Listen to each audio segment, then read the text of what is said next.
the latest breaking news that's coming in. US President Donald Trump has indicated that fresh talks with Iran could take place in Pakistan within the next 2 days.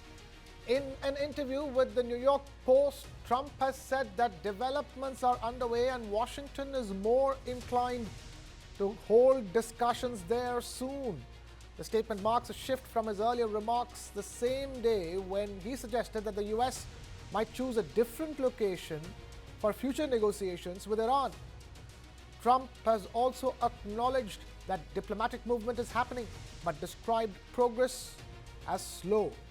The possible talks come at a sensitive moment after the collapse of recent ceasefire-linked diplomatic efforts involving Washington and Tehran, keeping attention firmly on where the next round of engagement could take place. If confirmed, Pakistan could once again emerge as a key venue in back-channel diplomacy between the US and Iran. We have Major General Sudhakar Ji, defense and geopolitics expert, now joining us live on the broadcast. Major General Sudhakar Ji, thank you so much for being with us here on News 9. Again, it's absolutely no point trying to guess what Trump is saying. We're going to take it at face value. The latest he's saying is the next round of talks could happen in the next 48 hours, couple of days, by Friday maximum, in Islamabad again.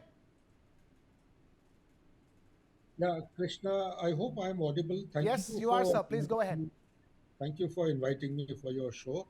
It is happening on the expected lines. A little while back in your channel only, I had given a forecast that America, as on today, is left with no option but to go in for diplomacy and dialogue. This naval blockade and other things, these are all escalatory in nature. And if you recall, I have often been using my terminology called escalation entrapment. More he's caught in a bind between the restraint and escalation. More he tries to escalate, more away he goes from the potential exit point. Potential exit point should be honorable, dignified, which he can call it as a exit with victory. Unfortunately, as of now, it is exit with, I would say, fictitious victory Donald Trump is armed with. So, therefore, to look around for a dignified, honorable exit, he has to go in for diplomacy and dialogue because the strategic reserve of all the weapon systems that America has today has been depleted beyond acceptable limit or below acceptable limit. So therefore, kinetically speaking, if they attack, Iran is going to retaliate. Iran and retaliation by Iran further has got extended to choking the choke point of Strait of Hormuz. There is a potential to further choke the what is that called, the choke point in Red Sea, Bandar Madam. So this kind of potential escalation is very, very dangerous, and it will be pushing America into a kind of a profile of Vietnam war. Therefore, it will be doing good if America withdraws at a relevant and significant point to take care of the domestic constituency. Domestic constituency pressures are building up against Donald Trump. There are people taking very serious measures for impeachment. Constitution Amendment 25 is being talked around, being discussed in America, and there are a host of other issues. Epstein file, therefore, frittering away or fighting Netanyahu's battle here in Middle East is going to do nothing good. Okay. Price rise has actually jumped inflation from 2.2% to 3.4% between February and March. Right. And the debt is rising against America. Therefore, it will do good to America to pull back and look towards the domestic constituency since midterm elections are around the corner. Okay. Major Sudhakar Ji, Trump has acknowledged that diplomatic movement is happening, but he has described the progress as quote-unquote slow. And I want to understand, this is back-channel diplomacy at best because, the military operations are not exactly, completely off the ground. It's about ready to go at any given point in time. So while that is happening, the fact that there was a chance that these talks could have moved out of Pakistan for the next round, the fact that it's going back to Pakistan is also important. Yeah, Krishna, honestly, my take is as of now, I think location should not be held too much in relevance, too Okay. much in limelight. because Pakistan, all said and done, look at the geostrategic importance of Pakistan. The Pakistan was created by none other than America with assistance of UK. They had selected Pakistan not on religion, not on language basis, not on two nation theory. These are all fictitious narrative. It was selected basically. It is the at crossroads to Central Asian Republic. At that time used to be Soviet Union, West Asia, South Asia, and also direct access from China towards Arabian Sea. So looking at the strategic importance, they wanted to limit the expanding sphere of influence of Soviet Union at that point in time towards the Persian Gulf and to the oil fields of Persia, and also towards the warm waters, securing access in the warm waters of Arabian Sea. That was the tactical and the strategic relevance and the meaning. So, having created Pakistan, also often I have referred to a book called as No Exit from Pakistan by Daniel Marquet. He's brought out very nicely and said that no matter how worse the relationship between Pakistan and America may be, America cannot actually leave Pakistan because of several reasons. One reason is that Pakistan, by virtue of its location and being the only country in the world which can access direct into the direct hierarchy of China for any kind of negotiation. Take your mind back to 1971-72 when Nixon was to come and meet Chow Lai. It was facilitated by Pakistan, and Henry Kissinger was the negotiator that time. They had taken help of Pakistan to approach China and got about scheming in order to disintegrate Soviet Union. That is how Soviet Union finally got disintegrated in 1991.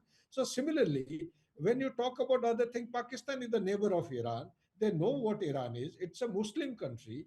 They will be able to have an impact on making direct relationship with Iran for the larger good, bringing peace and normalcy. So I'm looking at the global order as of now. We have gone through a lot from pandemic, thereafter the Russia-Ukraine war, then Hamas and Israel, and now it is actually started hurting the common man. The Right. rich and the common are being hurt very deeply. Therefore, whether Pakistan or Oman or any other country makes no difference as long as we reach a final status of lasting peace. Back to you. Okay, fair enough. Uh, then let's just talk about the talks per se. At this stage, correct me if I'm wrong, there will need to be some kind of an agreement on nuclear enrichment because only that can put an end to the talks or put an end to the current military conflict.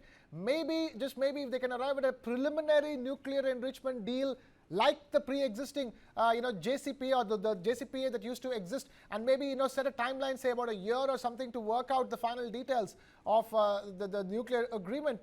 Because otherwise, there is no chance that even the second round of talks could yield anything. You see, firstly, your answer to your question is the talk is happening very soon. This much I'm very confident. Number two, in the talk, they will definitely have low hanging fruit. The low hanging is already been settled. And what is the low hanging fruit? The nuclear enrichment issue was settled on 26th of February 2026. The Omanian foreign minister had a solution on his hand, diplomatic solution. That's why he went rushing to America just to tell Donald Trump he couldn't meet him. He met JD Vance and said, why this mobilization of troops? What are you planning to do? We have reached for the first time a diplomatic solution. Iran has agreed to all the demands which had been projected by America or the Israelis. So that is one. Secondly, last year, 12 days of conflict, 2025, even during that time also, the talks were on. The same Oman was actually, spearheading the negotiations, and they had come to a final conclusion. Iran had agreed once again. And go look back in time, 2015, what is JCPOA? JCPOA, people need to understand that it was limiting the enrichment percentage of uranium to 3.67%. And also, 97% of the stockpile was to be eliminated. They did eliminate, they continued with 3.67% of enrichment. But lo and behold, Donald Trump comes in 2018, he pulls back. What happened after pulling back? He pulled back, and thereafter the enrichment percentage crossed, it reached 60% and more. 60% and more is weapon grade of fissile material. Right. So, and therefore, now my take on the whole issue is that whether it is 5 years or 12.5 years or 20 years of freeze as far as nuclear this thing ambition is concerned, no matter what Iran demands, Iran's stance has got hardened. Now Iran is not going to compromise. As per my analysis, Okay. anything less than being a nuclear state, they will go in for the nuclear enrichment. It is just a matter of time. America has to scale down its demands. They have to agree to whatever Iran has agreed to, or the least that can happen is to get back to JCPOA 2015. That was a well thought through, most Yeah. credible instrument and agreement which had come about into existence with the approval of P5 plus one. P5 are the permanent Security Council members, and one was the Germany. So there is no better agreement than that, because in that the IAEA, the watchdog of nuclear energy Right. ecosystem, was having an access into everything that Iran was doing. They Okay. were giving time to time report and attestation of the certification that Iran was nowhere heading towards the nuclear bomb. It Yeah. was only a kind of a disinformation or misinformation by relevant stakeholders who were actually wanting to diminish the capability, defense capability of the Iran, and that is why this attack has taken place in my view. Right. Back to you.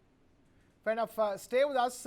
In the meanwhile, India's Prime Minister Narendra Modi and US President Donald Trump held a 40-minute-long phone conversation marking their first call after the collapse of the US-Iran ceasefire talks, according to US Ambassador to India Sergio Gore.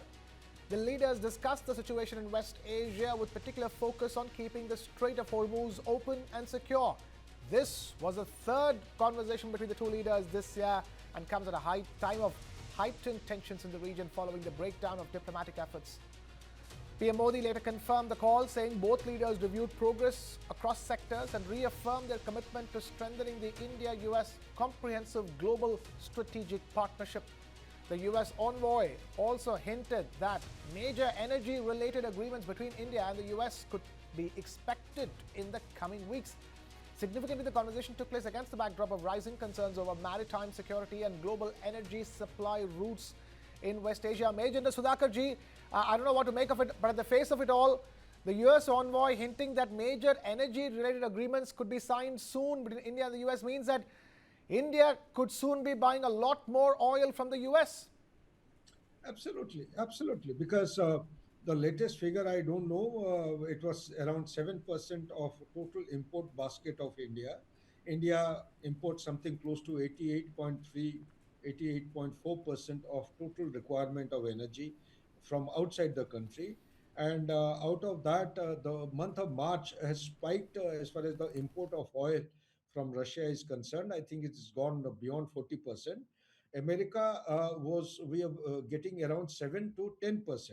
Now I believe it has taken a spike, and given by the breaking news which you have just shared, there is no harm. India would be filling its basket, because more than 40 countries India is buying the oil and gas from in the world. So if we can negotiate with America, if the cost of oil and gas is cheaper than other competitors, then why not? America, barring for the distance, that can be balanced out by negotiating a suitable price factor. So why not? If we can buy oil from America, we must buy it. Our main focus should be, we should not compromise on making our economy a 30 trillion or more US dollar by 2047 or earlier than that. That should be our primary focus. Right. Baki rest things, means and methods, they could be altered and they could be kept flexible depending on the market and the cost and the transportation and the need of the country. We have to support our economy. We need to gallop and move faster to reach that target of 30 trillion US Absolutely. Fair enough. We will leave it at that. Major General Sudhakar ji, thank you so much for taking time out to be with us here